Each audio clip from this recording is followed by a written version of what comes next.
90 कुल मिलाकर विधानसभा सीटें हरियाणा की हैं और इन 90 विधानसभा सीटों में एक एक सर्वे क्या कहता है जरा इसे आप देखिए। अब की बार कम से कम एक्सिस माय इंडिया से जो हम शुरुआत कर रहे हैं, भारतीय जनता पार्टी को महज 21 सीटें यानी हैट्रिक का सपना टूटता हुआ, कांग्रेस पार्टी को 59 सीटें यानी अब की बार हाथ में जाएगी सरकार ऐसा दिख रहा है।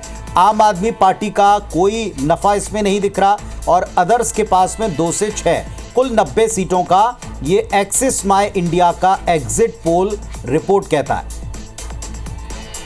ध्रुव रिसर्च के आंकड़े कहते हैं कि भारतीय जनता पार्टी को हरियाणा में 27 सीटें मिल सकती हैं। कांग्रेस पार्टी 57 सीटों के साथ सरकार बनाती ध्रुव रिसर्च के आधार पर दिख रही है। आम आदमी पार्टी 0 सीट के साथ उसे संतोष करना पड़ेगा और अदर्स को 5 सीटें मिल रही हैं। इसी तरह CNN 24 का सर्वे आप देखें, बीजेपी 21 सीटें, कांग्रेस के पास 59, आम आदमी पार्टी का फिर कोई खाता नहीं और अन्य के पास में 2 से 5 यानी हर एक सर्वे में कांग्रेस पार्टी के लिए अच्छी खबर। इसी तरह एक और सर्वे आप देखें, रिपब्लिक मैट्रिक्स का ये सर्वे है। भारतीय जनता पार्टी को 18 से 24 सीटें मिल रही हैं। इसके मुताबिक कांग्रेस पार्टी को यहां पर भी 55 से 62 सीटें मिलती दिख रही है, सत्ता में आती दिख रही है। आम आदमी पार्टी 0, अदर्स 2 से 5।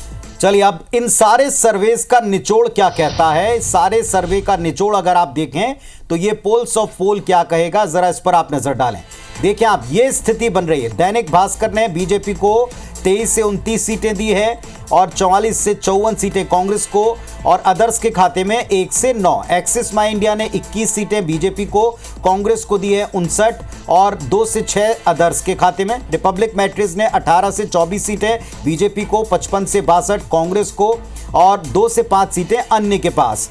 पीपुल्स और पल्स का सर्वे कहता है 20 से 32 सीटें बीजेपी के पास जा सकती हैं, कांग्रेस के पास 49 से 61 सीटें, अन्य के पास 0 से मैक्सिमम 5 तक। और CNN 24 का सर्वे 21 सीटें बीजेपी को दर्शा रहा है, 59 कांग्रेस को और 10 अन्य के पास। और पोल्स ऑफ पोल ये कहता है कि सरकार बन रही है कांग्रेस पार्टी की 54 से 59 सीटों के अनुमान के साथ और 21 से 25 सीटों के साथ हैट्रिक का बीजेपी का सपना टूट रहा है और अन्य के पास 2 से 6 सीटें जाती इसमें दिखाई पड़ रही।